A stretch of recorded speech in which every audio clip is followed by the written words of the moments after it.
This is the Russian Dynamite, Masha Slamovich. Becca here. This is not America's Sweetheart, Davian. It's Billy Starks. And the super fly guy, Trayvon Jordan. This is the fly side flyer, Jalen Brandon. Hardcore Princess, Jules Malone. Hi there, this is the Bubblegum Princess, Alexia Nicole. This is the Brazilian Wonder Woman, Christy Jane. This is the baddest black belt, Chennai Kai. This is Kid Bandit. The smash hit, Joel Bateman. This is Robin Renegade. Cody Hawk. Brutal Bob Evans. And you are listening to Wrestling with Entertainment, one of my favorite podcasts in the whole wide world. Yo, what's up? This is Jon Scrutch, and you are watching and listening to Wrestling with Entertainment. Hello, and welcome to the show. It's Wrestling with Entertainment, the only audio experience on the web today. The trusted choice for interviewing all your favorite wrestlers every Tuesday and Wednesday on YouTube and Castbox, sponsored by Rogue Energy and Player One Coffee. I am, of course, your host, James J., and it's a great day for wrestling, because we are wrestling with Jon Scrutch. Hey, what's up, man? How you doing? Thanks for having me. Absolutely. Can you tell us what you got coming up next, event-wise? Right now, I just had an event yesterday with Journey Independent Championship Wrestling, JICW. Right now, I don't have anything coming up this month, which is I'm kind of glad because, it's the holidays, so I'm going to be spending a lot more time with my family. But coming up in January, check me out at Elite Pro Wrestling or my home fed Project Revolution Wrestling. Perfect. And where can we find you on social media and your merchandise? Pretty much we got it everywhere. Facebook, you just search up Jon Scrutch. Instagram, I am Jon Scrutch. X, same thing, I am Jon Scrutch. I do have a Pro Wrestling Tees store and also a Brain Buster Tees. So if you want to get your merch, feel free to look up to the websites. We got all the merch on Brain Busters, where you can get your hoodies, your hat. But if you just want something simple, a little simple shirt, you go to Pro Wrestling Tees.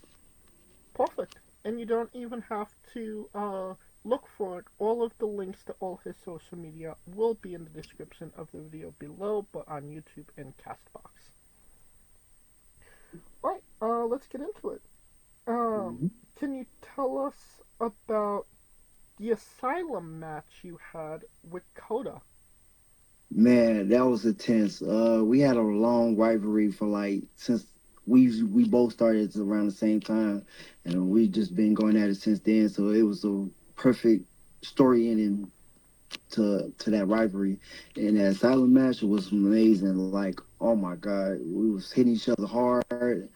Fortunately, we got on Botchamania for the table spot, but I can't complain. The match was good. The fans was into it. They was entertaining, and I walked home with the North American and television title.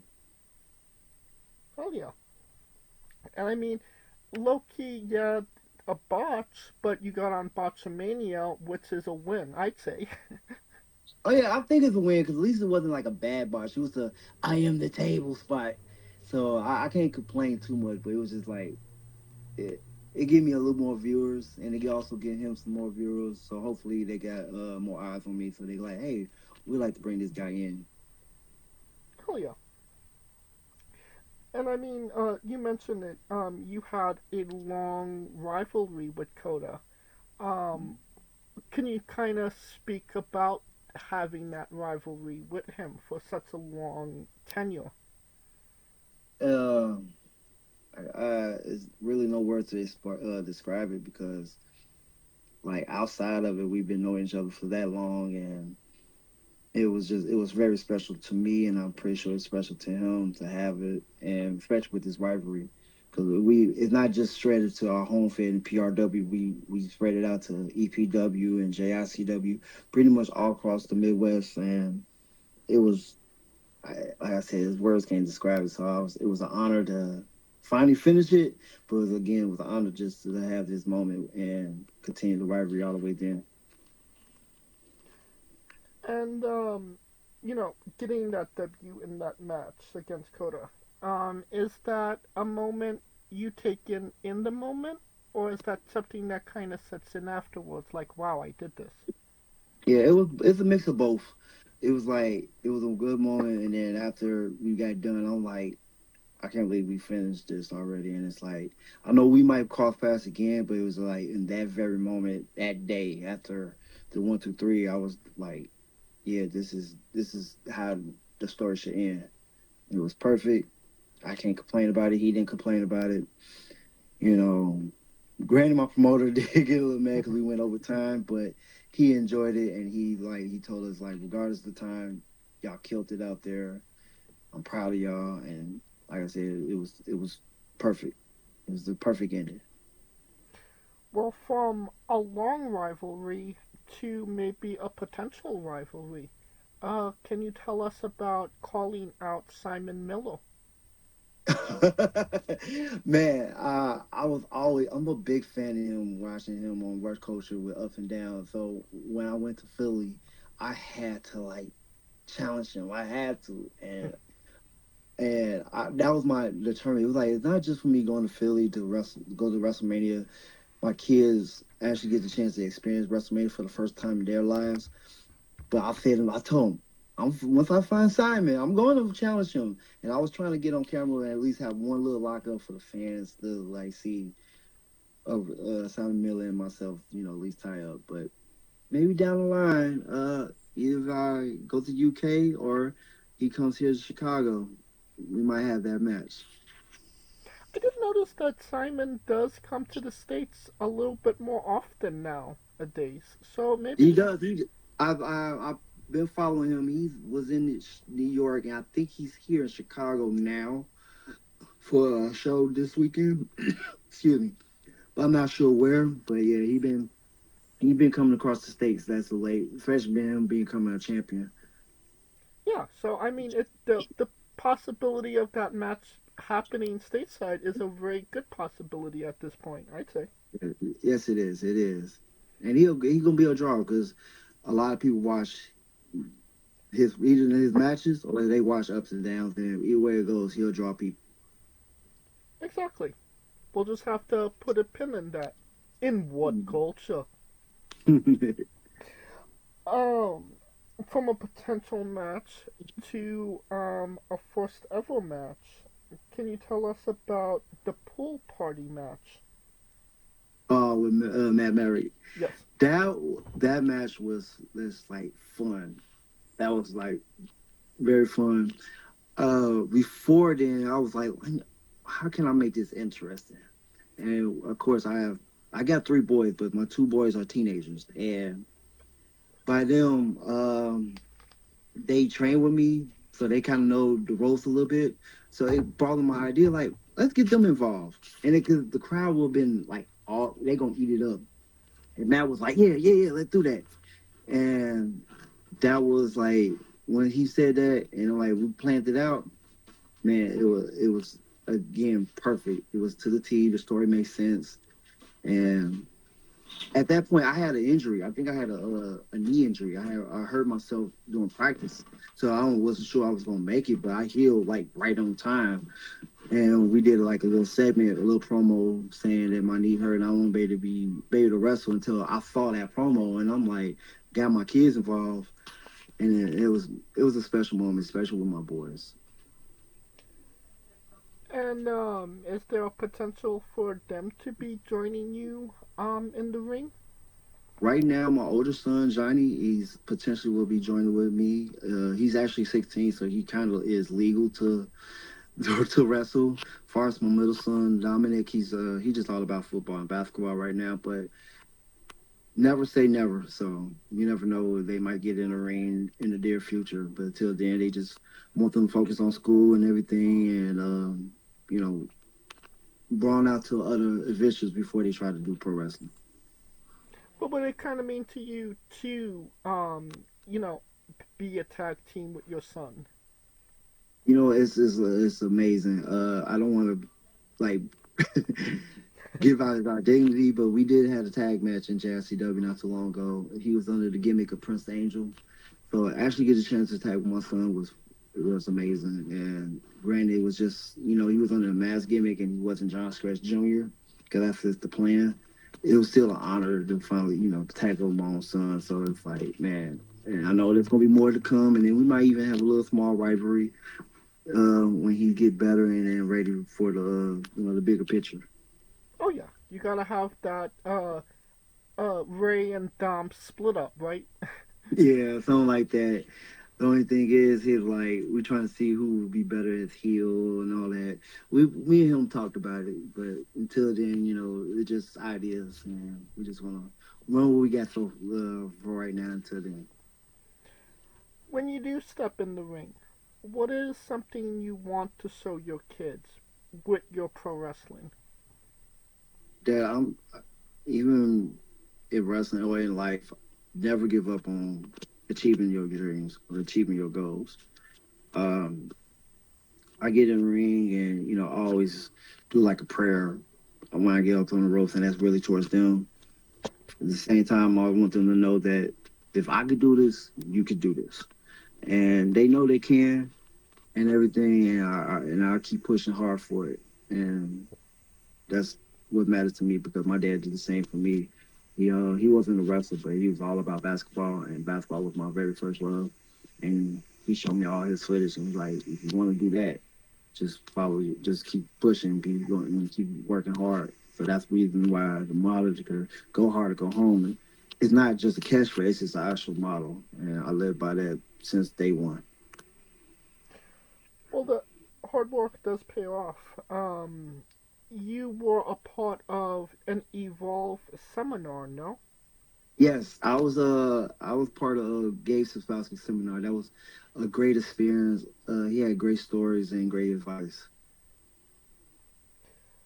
Uh, and I mean, that was a part when Evolve was still, popping off at that time. Was there any prospect? Did you have a match, or was it just a seminar? I had a practice match. I forgot. I think his name was Theo White. Tough dude. He's like one of those. And that kid is like amazing. He hit real hard. So I guess we had a 3 minute match, and that's all we needed was a 3 minute match. And I guess it was enough for Gabe to give me an email to come to WWE Raw. That's an extra. So whatever progress was, I did my part, and when I got that email, I was just very excited. Like, man, I'm finally getting a chance to be backstage at WWE instead of being a fan in one of the stands and stuff like that. So it was an honor, and I want to thank Gabe for giving me the opportunity for that, and hopefully I'll come back real soon to get some more experience. Oh yeah. What was you doing extra work-wise for WWE? Unfortunately, we didn't have nothing. It was me, Shaq Jordan, the former freelance champion. I forgot his name, but he was the former champion before Kylie Ray won it. But Kylie Ray was also there, and then two other people that was trained with freelance. We didn't do nothing. We was picking brains. We had a nice conversation with William Regal for like 2 hours, and he was giving us stories on how he see all these other people that was who are there now was extras like from Sheamus and LA Knight and everyone else that actually is on the roster. They was extras first.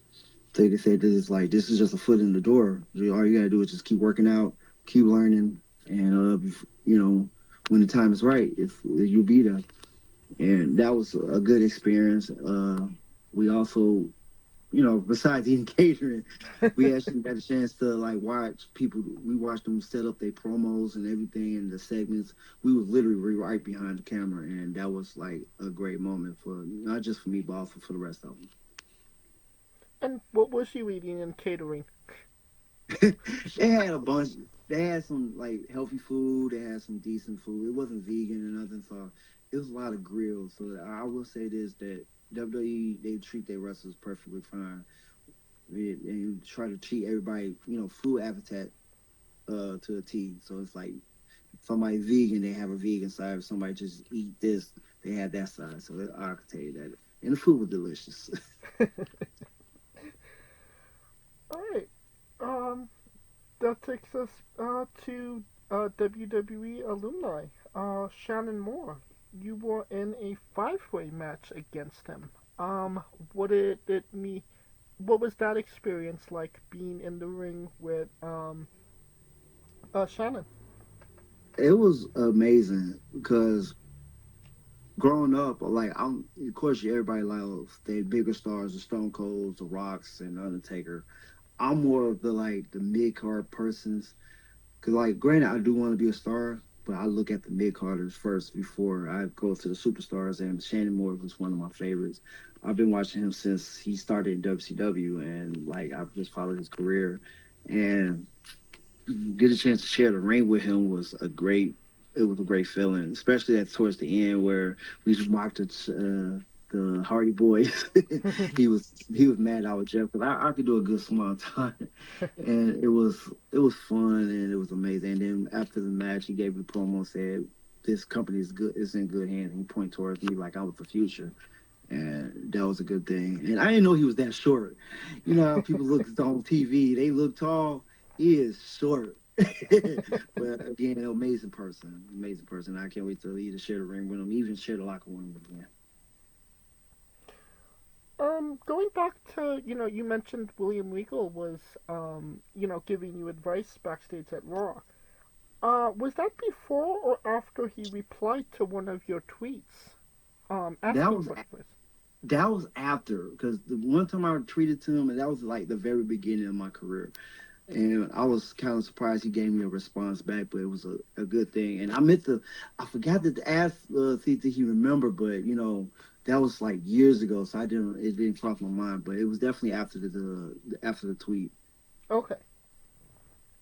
I mean, it just tells you, what type of human being William Regal is, whether it's just a random tweet to him or, talking to extras, he's giving his time. Yes, he's an amazing person, and it's for everybody who ever should get a chance to do extra work at WWE, feel free to sit down and talk to him. Don't he kind of got on my ass about staring around, but it's I was kind of still amazed that I'm backstage. But once I finally got his attention and I gave him my attention, he was he honored that. Plus he pulled me to the side and said I get it, this is new to you. But just listen, before you know, you might be one of them, and these extras gonna look at you, so you never know. Just pay attention and pick everybody's brain as much as you can. Somebody else you shared the locker room with is a one Tracy Smothers. Can you tell us about your relationship with Tracy? That he's amazing, man. God rest his soul. When I first met him, I just got my feet wet in the ring, so I wasn't really I was only 3 months in, and he was telling me he was giving his stories and what advice I should do, growing in the business. And then the last time I saw him before he passed, he was at EPW, and he enjoyed my match. Saying, hey, you bumped your ass off, you sell good, just fight more, and everything. So, and when he passed, it really hurt in my heart, but I was happy to get the chance to talk to him and pick his brain, and I'm happy that he got a chance to see me wrestle. Oh, everybody knows we love the late great Tracy Smothers on the show. Do you know the acronym for Doug? THUG. Honestly, I ain't gonna lie to you, I don't know, but I know it's just thug mean thug. I'm from Chicago, South Side, and these thugs out here, that's the ones I know. But I don't know the anthem, but I'm pretty sure you're finna share it to me. Yes. T is for terrible, H is for hell, U is for ugly, and G is for jail, 'cause a Doug can't spell. That's good, man. God rest his soul. Yes. We love the late great Tracy Smothers. We're trying to keep the memory alive on the show. And anytime I see somebody's seen Tracy Smothers or had an interaction with him, I have to ask about him. Mm-hmm. Now, you're definitely still, early in your career, and yet you are an elite pro wrestling Hall of Famer already. Yes, I am. Can you tell us about what that honor meant to you? It was First of all, I didn't know I was gonna be in it. They told us in the locker rooms like we doing a Hall of Fame. Nobody knows, but like a handful. So if you hear your music, just come out. So we was there, me, my crew, the Revolution, of course, with my best friend DJ. DJ was like, "Look, you've been here since the beginning. They gonna tell you." I'm like, "Man, Sam Knight is here, who got more credibility than I do, and one of the rest is man, I can't forgot his name that quick. I'm so excited about telling you this, but Terry Harper, he was there, so I'm thinking they gonna give it to him. As soon as I heard my music, I was just like in shock. Like I was about to cry for real. Because it was like, for them to honor me and make them not only part of their Hall of Famer, but also the very first inductee, it was a great honor, and I forever will love Elite Pro Wrestling. Granted, I'm gunning for some more gold. I want some single gold because I never had it in EPW, but even still, being honored as a Hall of Famer at EPW is a great feeling. I still got the practice to this day. It's in my room right now. All right. So, another name, an interesting name that you've been in the ring with, is a one James Ellsworth. Yes. Can you tell us about that experience? That was fun. Great guy, amazing person. Everybody who thinks he's a a-hole and all that, they need to think otherwise. He is the nicest person. He is cool, funny. My promoter, he was like, he asked me what name do I want the face, and it's like it was. I had a nice little list. I had D'Lo Brown and other people, but it's like when I became friends with James Ellsworth, I'm like, why not James Ellsworth? He been in WWE. He faced AJ Styles. He has a W on AJ Styles. Yeah, actually, he does. And I was like, why not, like, bring him in and see what happens? And my promoter was like, go ahead. So I hit him up, asked him, will you be interested in a match with me? He said it would be honored. He sent me his info. I sent it to him, my promoter. The promoter took care of it. And then from there, it was like when we had that match, it was just perfect. Like it was my very first time having a match with somebody that been to WWE, like, period. And since then, we'll chat every now and then, but I know he's busy with his promotion and other stuff. But James Ellsworth is an amazing guy. So all of the things we've spoken about, obviously, different promotions. You've been champion from most of them as well. And you have high-profile matches at all of these promotions. What does it kind of mean to you to be trusted, and for, not just one promoter, but, multiple promoters saying, yeah, I trust this guy with this match or this title? It's an honor, and it just shows that my work ethic, my hard working is paying off. So for them to put their trust in me, I want to make sure that they could be also proud of me. So that's the reason why, like, when they gave me the titles, I treated with much honor.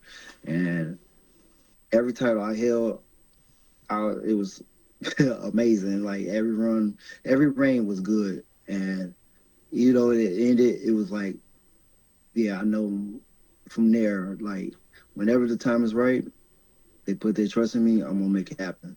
And I'm going to put the company on my back, regardless what title it is, to represent that for a promotion. So it'll draw some more people in, not just for me to face them, but also to just come in and say, hey, I want to be like this guy. Oh, yeah. I think it's time for that segment once again, John's Bizarre Adventure. You're a pro wrestler that goes up and down the roads, and weird, crazy, and bizarre things are bound to happen. Can you tell us a road story that fits that description? It's so many stories. So many. Man. I got a few. I'm gonna tell this one. This one, it wasn't funny, but it was funny how it happened. Okay. We was on with me, DJ the Disaster. That's my best friend of like for 27. How many years? Since 1999. So it's like it's been over 25 years. But it was me, her, a fellow wrestler, Kota was with us, and another guy named Xavier Cross. Okay. And we was on our way to a show. And for some reason we had the windows down because the air wasn't working for some reason. And as we were driving, I guess somebody hit something because I wasn't driving. It was DJ driving. And somehow the rock got in and hit Cross like right above the eye. Like right below the eye. Ooh. Like it leaves hard. And I was like, how did that happen? And he was like, my God, look, a rock just hit me and all that. I'm like, yeah, you just got beat by the rock. So that was funny. And then the road trip I had with Wildman Beast. We went to a promotion in Indiana, and he just had so much stories and all that. It was just like it was hilarious. But it was really mainly the promotion being there. It was like this is like the worst thing ever. They didn't start on time. They kept stopping because it was just TV. It was like a TV taping, and it was like I only did one match. And it was good enough for them to like, hey, we want to change your name to Brown Sugar. Okay. Yeah, and Beast was apologizing, like, I didn't mean to bring you in there. I'm like, you know what? I got the chance to ride with you and hear some stories. So all was not wrong. All was not bad. So those like the two craziest stories I had thus far.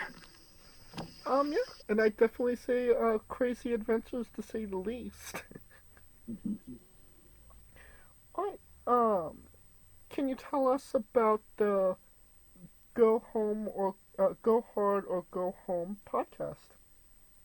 The big shout out to Clayton and Deuce, the black guy, I forgot his name. But he inspired me to do the podcast. I've always wanted to do podcasts, but it was like I never really came across it for real. After doing that interview with them it's on Spotify, go check it out. I always wanted to do it, and then I was like, once I bought the machine for it, and it was so simple, I was like, oh, we're gonna have fun with it. So I did it with my kids first, and we had a good time. And then when I finally did with DJ and Breezy and Xavier Cross, I'm like, it's gonna come across. So I haven't got to it because I've been tied up with wrestling and also with my personal life and everything. But since I'm pretty much free this month, I'm gonna drop a lot more episodes. Starting with my kids again, we're gonna talk about their football career. My oldest son just started his freshman year, and he played on the football team. And if you could see on the camera, this was Dalton Bears. My middle son was playing for them, and that was his first year playing football, like actual contact football. So we're gonna talk about that. I'm also gonna have Wildman Beast on board. I'm gonna have also other wrestlers. Hopefully, I have my girlfriend on, but she's shy, so she gonna participate one day. It seems like it's something you're looking forward to, but maybe she's not so much. We tried a practice episode, and I wasn't gonna do it for real. I just want to test it out, and she was still like shy, don't know what to talk about. But there's things to talk about because she was major key in one of my storylines with her sister, which is DJ the Disaster, and she was very key with that. And I was just want her to talk about her experience about that. I gotcha. It seems like it's not the podcast. It's not necessarily, a pro wrestling heavy podcast. It's just more like a life in general podcast. No. Yes, it is. And like, we're not just going to talk about our careers. We could talk about life, relationships, no matter what it is. It's called Go Hard or Go Home, and everybody assumes it's going to be a wrestling type podcast. We all going to talk about a little bit of everything, and that's pretty much what life is about. It's not just about pro wrestling. I mean, like I said, basketball was my first love, and I still play to this day. I just finished up one league that was in the downtown Chicago area, and I'm finna do another league in the near future, just to keep myself in shape. But pro wrestling's still gonna be right there, and yeah, what's wrong with talk about everything else besides pro wrestling? And you mentioned your last episode as of this recording was like 3 months ago, but you already mentioned you'll be dropping a bunch of episodes coming up in the coming months, if not Yes. already as we're speaking. Yeah, I will be dropping some this I said it on my TikTok that I was gonna do it like on the Thursdays. But I just gotta get the interviews done.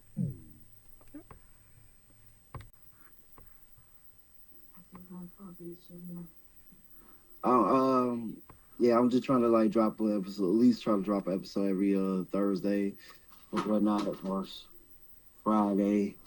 But all my recording is gonna be during the weekend because I feel like everybody's gonna be free on weekends. So once I get all my episodes done, edit it up, I'm gonna drop it on YouTube and Spotify. I'm trying to do Apple as well, but it's like they want a logo a certain size, and I try to get it done, and I also try to have my friend Scotty do it, but for some reason it won't work. As somebody that has a logo, I could attest to that. It can be very difficult to resize. Yes, it definitely be a little difficult, but you don't want to just stop trying. So I always still try to make it fit in or do this or do that.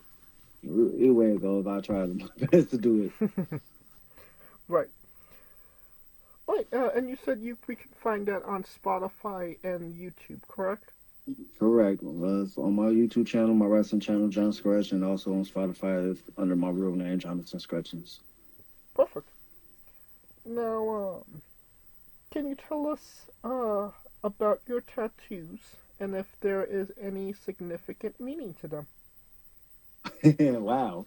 That's the first time anybody asked me about my tattoos. Okay, well, my right arm is mainly all my city, the place I was born, Chicago. So I have like a blend with Chicago Bulls, Bears, Bulls, Cubs, and Blackhawks. Okay. And then I have outside state line of Illinois with the skyline in the middle. And also got CM Punk logo on me. That's he a Chicago kid, and he approved it. He actually approved it. He was at when I was doing extra work for TNA. He actually came by since his friend Ace Steel was there to try out to be a producer, and we had to follow protocol. Like if they don't speak to you, you can't speak to them. And he spoke to me, and I was like, "Yep, that's my opportunity." And I showed him the logo. He was like, "Oh, that's nice." And then when I saw him at Raw, when I was extra, and I'm like, "Hey, remember me?" He was like, he couldn't finger point it, but when I showed him the logo, he like, "How can I forget?" So yeah, Punk is a good guy, man, nice guy. But mainly my right arm is mainly for my city. My left arm is mainly for family. From my chest to my arm, I got my kid's name. I got Johnny. That's my oldest son. Johnny, my middle child Dominic. I also have my stepdaughter, Kamora. God rest her soul. But I also got like flowers. And I got this like purple flower as for my grandmother Rose, who passed a couple years ago. So and she loved the color purple. So it's like, why not have a purple rose? And then also my inner arm is a jasmine flower, and that's represents for my girlfriend. Show her that how much I love her to death. That I got a jasmine flower for her, and her favorite color is pink. Okay, that's awesome. Is there any ideas for new ink in the future? Yes, I'm at since I got a newborn named Xavier, I'm gonna find a way to put him on my body somewhere, like near the arm, near the left part. So I think everything on my left side will be mostly my family and people I cared about or people I love. and everything. So it's gonna be more. I'm gonna definitely fill out the rest of my right arm to complete this half sleeve, but after that, I'm gonna be done. I might get a couple leg tattoos, but and then me and my girlfriend plan on having matching tattoos as well. And what will that matching tattoo be? I don't know. She right here with me. What's gonna be the matching tattoo? We'll talk about it when we get a chance. Okay, yet to be determined. You mentioned doing extra work for TNA. What was that experience like? Especially compared to doing it for WWE. It was a great experience. Me and DJ and Nick Diamond, we all came from the same cloth, so we went to TNA all together to help out. And Nick did it first before us. He gave us the scoop like, "Hey, this is what they're gonna do," and me and DJ said, "Hey, we're just happy to be here, help out." And it's like this is a major promotion, and getting that experience firsthand before I did WWE, it was amazing. Like again, we had to follow rules, so we can't talk to wrestlers unless they talk to us. But when they did talk to us, it's like we almost became their family.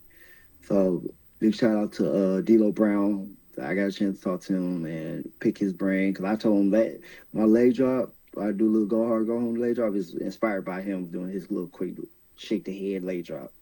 And he was honored about that. Mickey James, she's a nice lady. She was so sweet.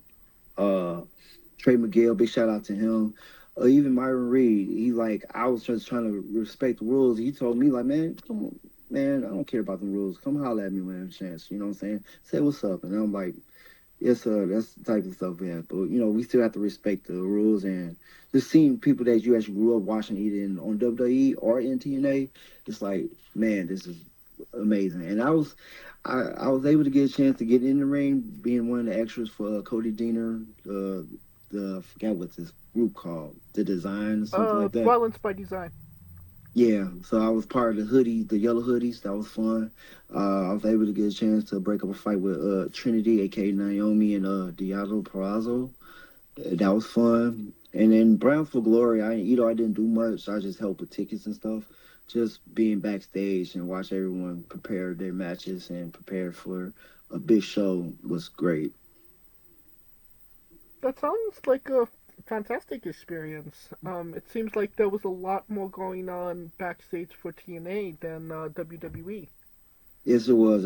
Because TNA, they go to small venues, right. So there's a lot going on that was happening. Where when you with WWE, it's a lot more space. They got a spot for this spot and this spot and that spot, so it's a big arena. Where TNA just doing like field houses and parks and stuff like that. And granted, like seeing how we set it up and looking at it on TV, is like you would never tell it was like a basketball court. So it's a lot. I got a lot more respect for TNA because the little places make it look like it's the biggest spot. But how was the catering? It was good. The food was good.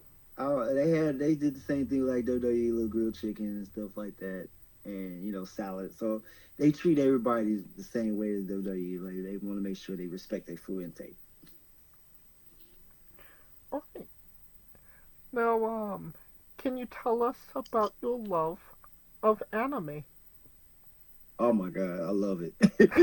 That's enough said. Like, I haven't been watching it as I should. I'm gonna get back into it, especially with Dragon Ball Z, because that's my all-time favorite.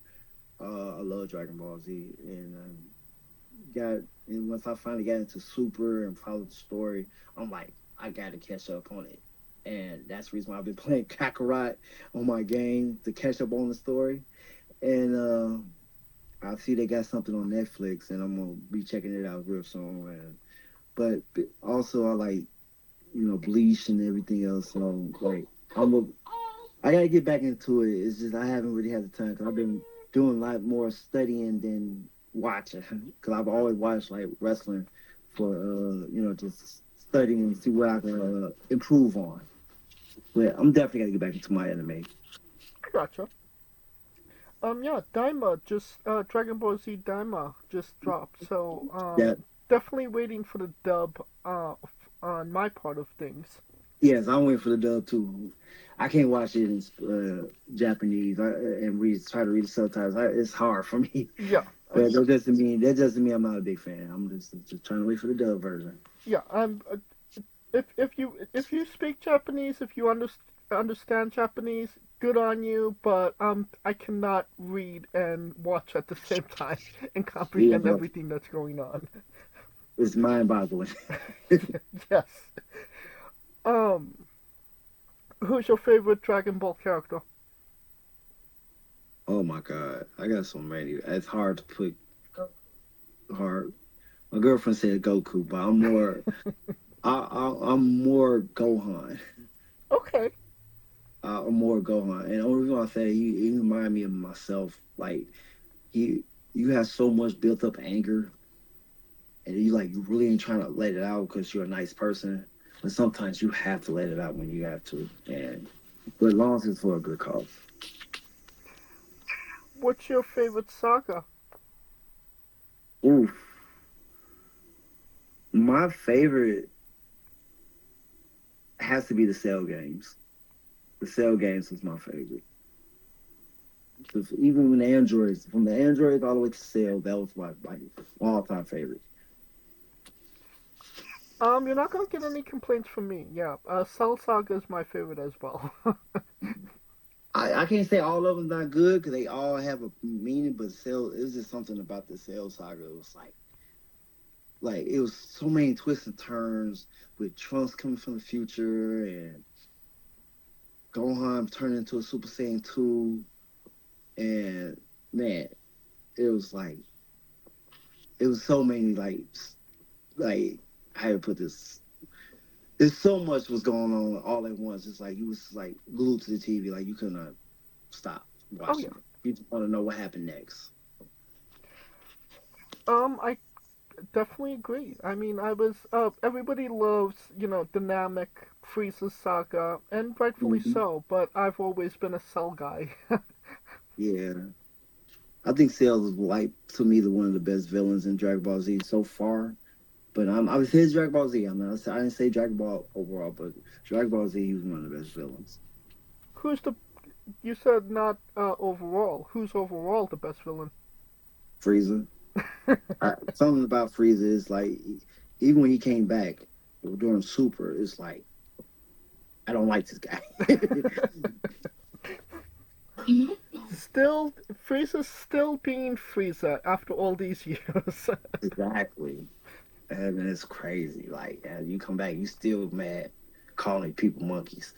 I feel like Frieza's racist. I don't want to spoil anything, but Frieza's new form in the new anime, it's Black Frieza. Oh my God! Yeah, I really want to see it. I gotta see how this looks. Yeah, it's needless to say, that went over well with the internet crowd. Right. Other than Dragon Ball, what other animes are you liking, enjoying, or want to pick up? I forgot the name of it, but it was a basketball one on Netflix. I forgot what it's called, but I'm definitely trying to look into that one since I'm a basketball fiend. Okay. Gotta get caught back up on Bleach and everything like that. So it's quite a few, but definitely the basketball one is the one I'm definitely intrigued. I know which one you're talking about. Unfortunately, I just don't remember the name of it. That's what I can't think of the name. I have to go on Netflix just to find it. Right. Right. I think it's time for the colossal question. Let's say they're making a movie about you. Every movie has a soundtrack. What would be the first 3 songs on your movie soundtrack? Well, of course, there's gonna be nobody famous. Go hard, not called Go Hard, Go Home, but it's called Go Hard. It's all because it fits me to a T. Okay. It definitely does. But if you want to add that, there's another track with this basketball track. It's a basketball song called Handle Like Story. I first heard it on NBA 2K and fell in love with it. I actually use it for my basketball highlights. So that definitely going to be on the soundtrack. And then I got to think of a wrestling one.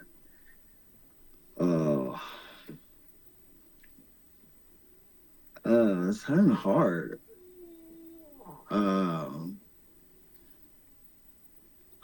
might have to go with Linkin Park. Not Linkin Park. Linkin Park to the end.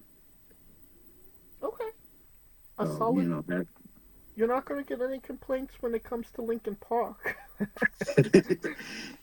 Yeah, I love music. Period. Like if it got a nice little tune and then the lyrics make sense to the song, I love it anyway it goes. So Linkin Park is one of the, you know, what's that song, babe? The Break Me Out Inside. I forgot that song name, but I know. Evelance or Evelance. Yeah. Yeah.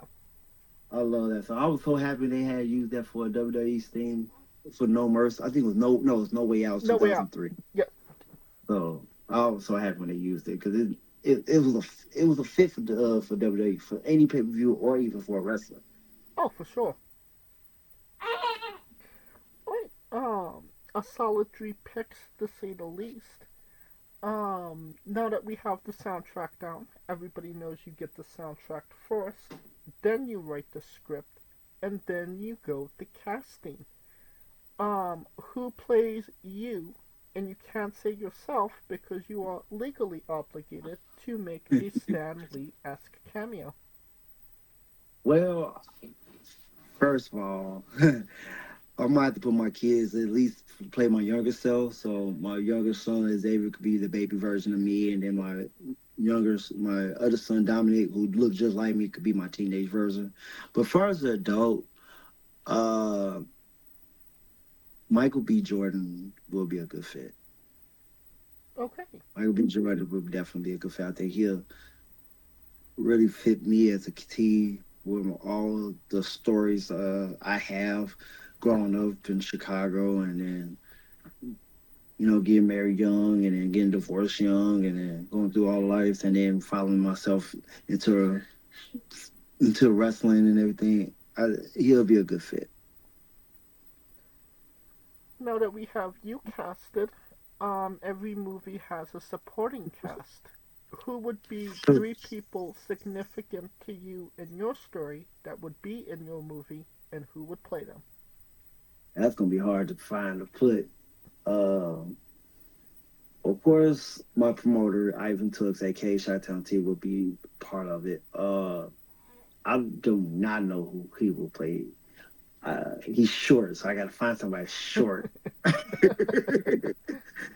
Man, this is good. I don't know, like, who will play him? Well, I know somebody will play Willie the Bomb Richardson. I can see Samuel L. Jackson doing that because Willie liked to cuss, and Samuel L. Jackson, they put him in wigs and disguises and everything. He could fit that perfectly. But I'm not sure who will play Ivan. I'm gonna come back to it. Okay. Obviously, Ilbis, I can't pronounce his name, but if a black guy, he'll play my father. I know who you're talking about. Ibis Yeah, Alba. he'll play my father. My mom could be Angela Bassett. Okay. I can see her playing that.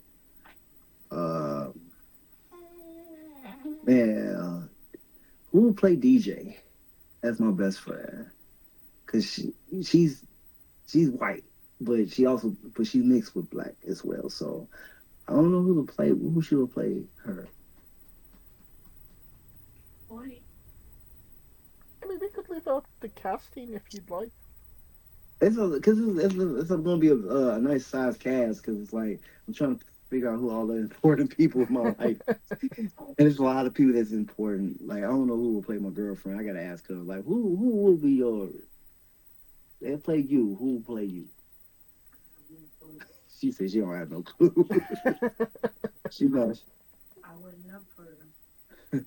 So we might have to come back to that. It's difficult, but there's a lot of names could play parts for everyone. But as long as they know our backstory, I'm pretty sure whoever we may do pick, they're going up. Yeah, Megan Good. What? She said Megan Good. My girlfriend said Megan Good will fit her. So I'm like, okay, Megan Good. Ooh, Michael B. Jordan, Megan Good. That would be a nice movie. Awesome. So. Well, it is sounding like a fantastic movie, a blockbuster to say the least, and you could pre-order the tickets now. On to a controversial subject: pineapple on pizza. What's your stance? It's pineapple on pizza. If they like it, I love it, but it's not for me. Okay. I don't complain about it. I used to work at Domino's, and whenever they ask for ham and pineapple on their pizza, I was looking at them crazy because you already got tomato sauce on it. Why you want another, like a fruit, meat, and vegetables? It's only one thing. But it's not. I'm not a big fan of it. That doesn't mean I don't eat it. It's like you really have a taste, a legit taste for it. So, leaning more towards anti. Yeah, more anti. Yeah, that's what it is. What's your spirit Pokemon?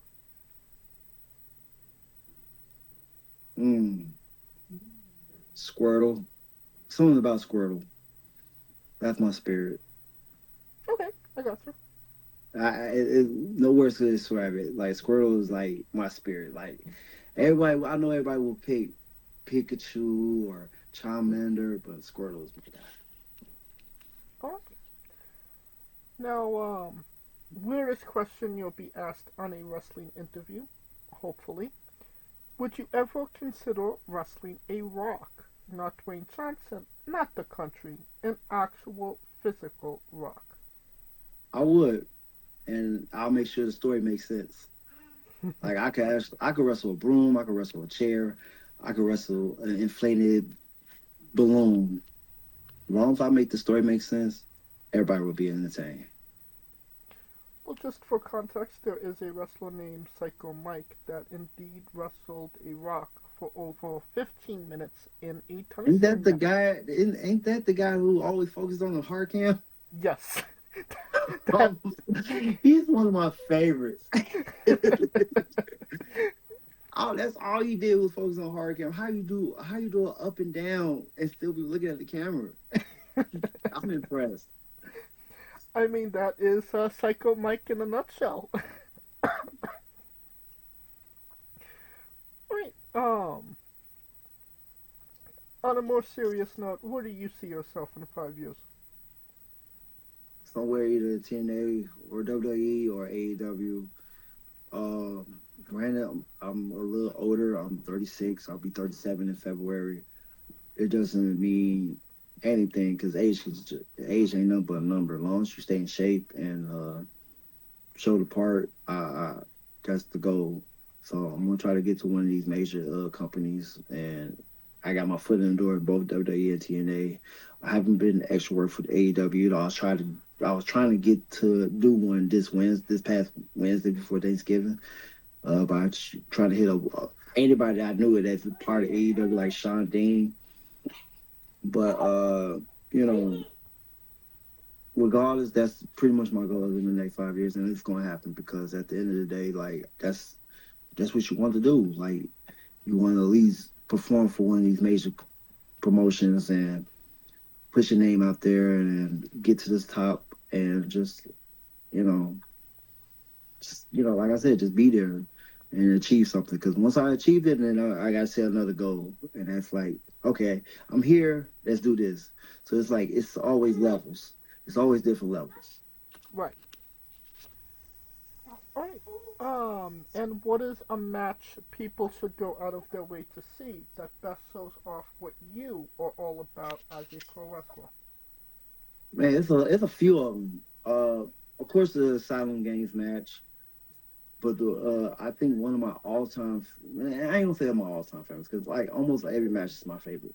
But the one match that I feel like everybody should see is me against Boy Sawyer for the EPW Championship.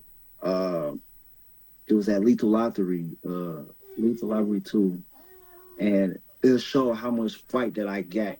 No matter if you big, strong or not, I'm not gonna give up. And that was one of the matches. In fact, I showed it to I think I showed it to one guy, and he was so impressed the fact that I was fighting, and he was loving my kickouts. So those are one. That's the match I feel like everybody should go see. And can we find these matches on YouTube? Yes, you can find it on YouTube on my channel. Also, you can find it on Elite Pro Wrestling YouTube channel as well. It's Lethal Lottery 2. It might be a 2-hour long show, so go towards like a little bit towards the end since we was in the main event. Perfect. And I will find those matches on YouTube, and I will put them in the description of the video below, both on YouTube and Castbox, for anybody that hasn't seen it, wants to see it, wants to re-see it after this interview. Yes.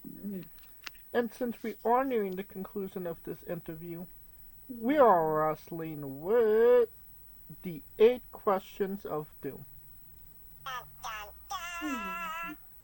This I'm is ready. our speed round, our bonus round, the round where we see who you really are. Are you ready? I'm ready. Excluding yourself, greatest wrestler of all time. Undertaker. Worst wrestler. Lex Luger. Your main eventing WrestleMania for the World Championship. Who is your opponent? My dream I already had a dream. It's going against Seth Rollins, and it had to be in Chicago at WrestleMania. Hopefully, the Bears will get their new stadium up by then. Okay. If you could come out to anyone's entrance music, past or present, who would it be? D'Lo Brown. It don't matter which one. It could be the You Better Recognize or the most recent one he had is You Looking at the Real Deal, which is called Danger at the Door. Okay, I gotcha. I think I know that one. Finish the sentence. Kayfabe is... Still here. One way or another, it's still here. We would have also accepted taste great on toast. Squash. Fruit or vegetable? Fruit. Yes, it is indeed a fruit. It has seeds, tomato logic. Yes, it does. Mm-hmm. New Japan wrestler Taichi, his ring gear gets smaller every year, revealing more of himself to the world. My question, what is the appropriate trunks to butt cheek ratio for ring gear? See, I don't wear trunks. I wear these shorts like Buddy Murphy. But as far as trunks, I will say 55-45. Make sure it's still covered because I'm not gay, but there's a lot of people who got packages, and they gotta be careful with that. So they gotta definitely be careful. That's the reason why I wear shorts because I'm blessed. All right, and the last question, the main event, the thing everybody wants to know. Have you ever had a conversation with a stranger in a supermarket about Darby Allin? Unfortunately, I have not. But if I did, we would have been talking about how crazy that boy is. And that is the correct answer. And that will conclude this interview. Thank you so much for coming on and doing this with me. It's an honor, it's a privilege. I can't wait to do this again in the near future. Absolutely. And once again, where can we find all things you on social media and your merchandise? All you gotta do is search up Jon Scrutch on Facebook, Instagram, X, TikTok, pretty much almost everything. Go buy my merch at Brain Buster Tees or Pro Wrestling Tees. And you don't even have to type it into your Google machine. All of the links to all his social media will be in the description of the video below, but on YouTube and Castbox, simply click the link. A new tab will appear on whatever device you are on. You have no excuse. Buy a damn short. Of course, thank you for listening. If you like what we're doing, please like, subscribe, comment, both on YouTube and Castbox. This was sponsored by Rogue Energy and Play on One Coffee. Join us every Tuesday and Wednesday for new incredible interviews, and follow the show at Wrestling with E, both on X, Thread, and Instagram for information on who we're interviewing, when we're interviewing them, links to those interviews, and so much more. Follow me personally at JamesJ993. Alright, when I say wrestling wit, you say entertainment, okay? Yeah. For our special guest, Jon Scrutch, Coleco Yacht, Scooter Dust, I am James J, and this has been Wrestling Wit Entertainment. Go hard or go home. Hey folks, this is the Colossal Mike Law, and you are listening to Wrestling with Entertainment. Enjoy the show, support these guys. We appreciate it very much. We'll see you at ringside.